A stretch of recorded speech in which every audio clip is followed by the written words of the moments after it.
East में महीनों से जारी तनाव अब शायद एक नए मोड़ पर पहुंच रहा है। कूटनीतिक गलियारों में चर्चा है कि ईरान और अमेरिका के बीच टकराव को खत्म करने की दिशा में बातचीत तेजी से आगे बढ़ रही है। संभावित समझौते, युद्ध विराम और नए राजनीतिक समीकरणों की चर्चा जोरों पर है। लेकिन इस पूरे घटनाक्रम के बीच एक बड़ा सवाल खड़ा हो गया है। अगर ईरान और अमेरिका के बीच तनाव कम हो जाता है तो लेबनान का क्या होगा, हिजबुल्लाह का क्या होगा, और सबसे महत्वपूर्ण, क्या इजराइल भी अपने सैन्य अभियान रोक देगा? कई अंतर्राष्ट्रीय रिपोर्टों और क्षेत्रीय विश्लेषकों ने दावा किया गया है कि ईरान की तरफ से क्षेत्रीय मोर्चों पर तनाव कम करने को लेकर बातचीत हुई है। इनमें लेबनान का मोर्चा भी शामिल बताया जा रहा है। लेकिन दूसरी तरफ इजराइल का रुख बिल्कुल अलग नजर आ रहा है। इजरायली नेतृत्व लगातार ये संकेत देता रहा है कि उसकी सुरक्षा नीति किसी तीसरे देश के फैसलों पर निर्भर नहीं है। संदेश साफ है, तेहरान और वाशिंगटन चाहे जो समझौता कर ले, इजराइल अपने सुरक्षा हितों के अनुसार कार्रवाई जारी रखेगा। यानी सवाल अब सिर्फ ईरान और अमेरिका का नहीं रह गया है। असली सवाल यह है कि क्या युद्ध के बाद भी हिजबुल्लाह पर दबाव जारी रहेगा? क्या दक्षिणी लेबनान में इजरायली सैन्य मौजूदगी बनी रहेगी? क्या हिजबुल्लाह को पूरी तरह निरस्त करने की कोशिश होगी? और अगर ऐसा होता है तो लेबनान की राजनीति और समाज पर उसका क्या असर पड़ेगा? ये सवाल भारत के लिए भी महत्वपूर्ण है। मिडिल ईस्ट में 90 लाख से अधिक भारतीय मूल के लोग रहते हैं और काम करते हैं। खाड़ी देशों से लेकर लेबनान, जॉर्डन और इजराइल तक भारतीय पेशेवर, कारोबारी, टेक्नीशियन और श्रमिक मौजूद हैं। क्षेत्र में अस्थिरता बढ़ने का सीधा असर भारतीयों की सुरक्षा, रोजगार, व्यापार और ऊर्जा आपूर्ति पर पड़ता है। तेल की कीमतों में उछाल से लेकर समुद्री व्यापार मार्गों तक मिडिल ईस्ट का हर संकट भारत तक पहुंचता है और खाड़ी में रहने वाले भारतीयों तक भी पहुंचता है। और इसलिए आज हम समझेंगे कि युद्ध के बाद लेबनान किस स्थिति में है, हिजबुल्लाह कितना कमजोर या मजबूत हुआ है, इजराइल की नई रणनीति क्या है और आने वाले समय में इस पूरे क्षेत्र का भविष्य किस दिशा में जा सकता है। नमस्कार, मेरा नाम है ऋचा पराशर और आप देख रहे हैं वन इंडिया हिंदी। सबसे पहले बात हिजबुल्लाह की करते हैं। हिजबुल्लाह एक संगठन नहीं है, एक समानांतर व्यवस्था है। हिजबुल्लाह की शुरुआत 1980 के दशक में हुई थी। 1982 में लेबनान पर इजरायली हमले के बाद ईरान समर्थित शिया समूहों ने मिलकर इस संगठन की नींव रखी।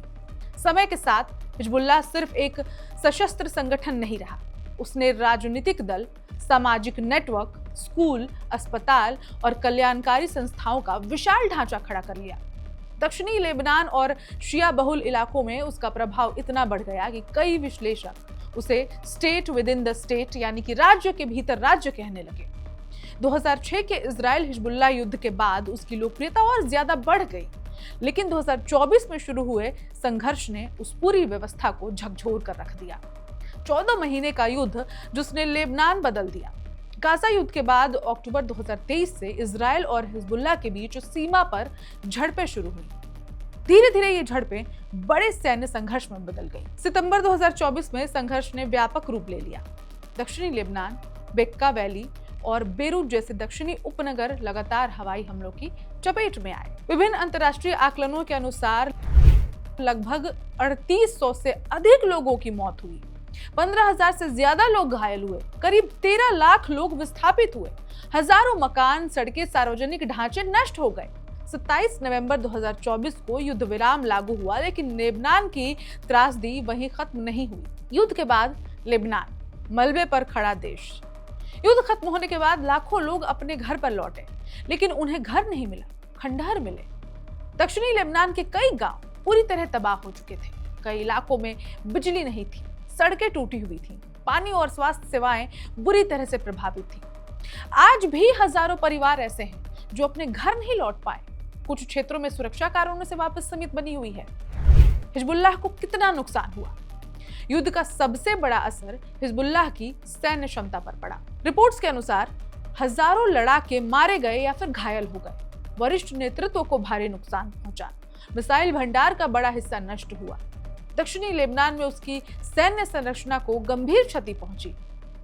विशेष रूप से लितानी नदी के दक्षिण वाले क्षेत्र में उसके नेटवर्क को भारी नुकसान पहुंचने की बात कही जाती है। लेकिन इसके बावजूद हिजबुल्लाह पूरी तरह समाप्त नहीं हुआ।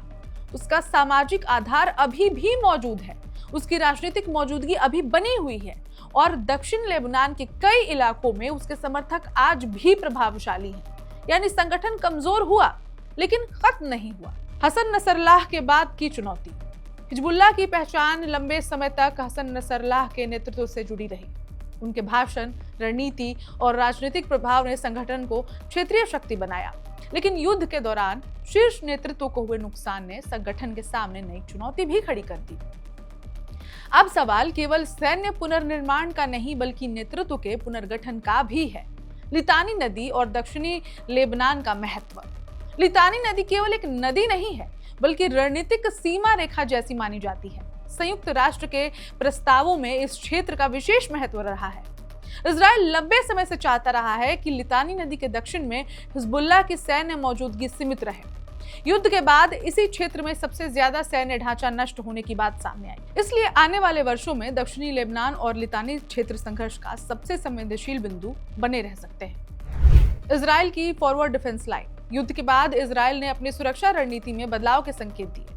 विश्लेषकों के अनुसार इजराइल सीमा के पास एक स्थायी सुरक्षा क्षेत्र बनाए रखने की सोच पर काम कर रहा है।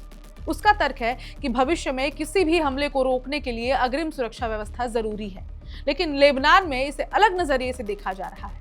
वहां कई लोग इसे दीर्घकालिक सैन्य दबाव की रणनीति मानते हैं। यही कारण है कि युद्ध विराम के बावजूद तनाव पूरी तरह खत्म नहीं हुआ है। तो क्या इजराइल युद्ध रोकने को तैयार है? यही सबसे बड़ा सवाल है। ईरान और अमेरिका के बीच यदि कोई समझौता होता भी है तो क्या उससे इजराइल की नीति बदलेगी? अब तक मिले संकेत बताते हैं कि इजराइल अपनी सुरक्षा रणनीति को स्वतंत्र रूप से तय करना चाहता है। उसका मानना है कि हिजबुल्लाह अब भी खतरा है और केवल युद्ध विराम से समस्या खत्म नहीं होगी। यही कारण है कि कई विश्लेषक मानते हैं कि आने वाले वर्षों में दक्षिणी लेबनान तनाव का केंद्र बना रह सकता है। तो भारतीयों पर क्या असर है? भारत के लिए ये केवल दूर का युद्ध नहीं है। मिडिल ईस्ट भारत की ऊर्जा सुरक्षा का सबसे बड़ा सोर्स है। भारत का बड़ा तेल आयात इसी क्षेत्र से आता है। इसके अलावा लाखों भारतीय नागरिक पूरे पश्चिम एशिया में काम करते हैं। अगर लेबनान, इजराइल या व्यापक क्षेत्र में अस्थिरता बढ़ती है, तेल की कीमतें बढ़ सकती हैं, शिपिंग लागत बढ़ सकती है, भारतीय निर्यात प्रभावित हो सकता है, भारतीय कामगारों और परिवारों की सुरक्षा चिंता बन सकती है। इसलिए भारत सरकार संवाद और स्थायी शांति की वकालत करता रहा है। भविष्य का सबसे बड़ा सवाल क्या है? तो क्या हिजबुल्लाह का अंत अब करीब है? शायद नहीं, लेकिन क्या वो वही हिजबुल्लाह है जिसने कभी पूरे लेबनान की राजनीति और सुरक्षा व्यवस्था पर मजबूत पकड़ बनाए रखी थी? इसका जवाब भी नहीं है। सच्चाई इन दोनों के बीच कहीं खड़ी दिखाई देती है। हालिया युद्ध ने हिजबुल्लाह को गहरे जख्म दिए हैं। उसके हजारों लड़ाके मारे गए हैं या फिर घायल हुए हैं। कई वरिष्ठ कमांडर खो गए, सैन्य ढांचे को भारी नुकसान पहुंचा और दक्षिणी लेबनान में उसकी रणनीतिक क्षमता पर भी असर पड़ा। लेकिन इसके बावजूद संगठन पूरी तरह खत्म नहीं हुआ। उसके समर्थक अब भी मौजूद हैं। उसका राजनीतिक प्रभाव पूरी तरह समाप्त नहीं हुआ और लेबनान के कई इलाकों में उसकी सामाजिक पकड़ बनी हुई है। यही वजह है कि आज हिजबुल्लाह एक ऐसे चौराहे पर खड़ा है जहां उसके सामने अस्तित्व बचाने के साथ साथ खुद को नए सिरे से खड़ा करना बड़ी चुनौती है। आने वाले वर्षों में लेबनान का भविष्य इस बात पर निर्भर करेगा कि क्या देश राजनीतिक स्थिरता हासिल कर पाता है, क्या युद्ध से तबाह इलाकों का पुनर्निर्माण हो पाता है और क्या इजराइल तथा लेबनान के बीच कोई स्थायी सुरक्षा व्यवस्था बन पाती है। क्योंकि ईरान और अमेरिका के बीच तनाव भले कम होता दिखाई दे रहा हो, लेकिन लेबनान की लड़ाई अभी खत्म नहीं हुई है। संभव है कि मिडिल ईस्ट की अगली बड़ी कहानी अब लेबनान की धरती पर ही लिखी जाए। इस खबर में इतना ही। अपडेट्स के लिए देखते रहें one India Hindi. Subscribe to One India and never miss an update. Download the One India app now.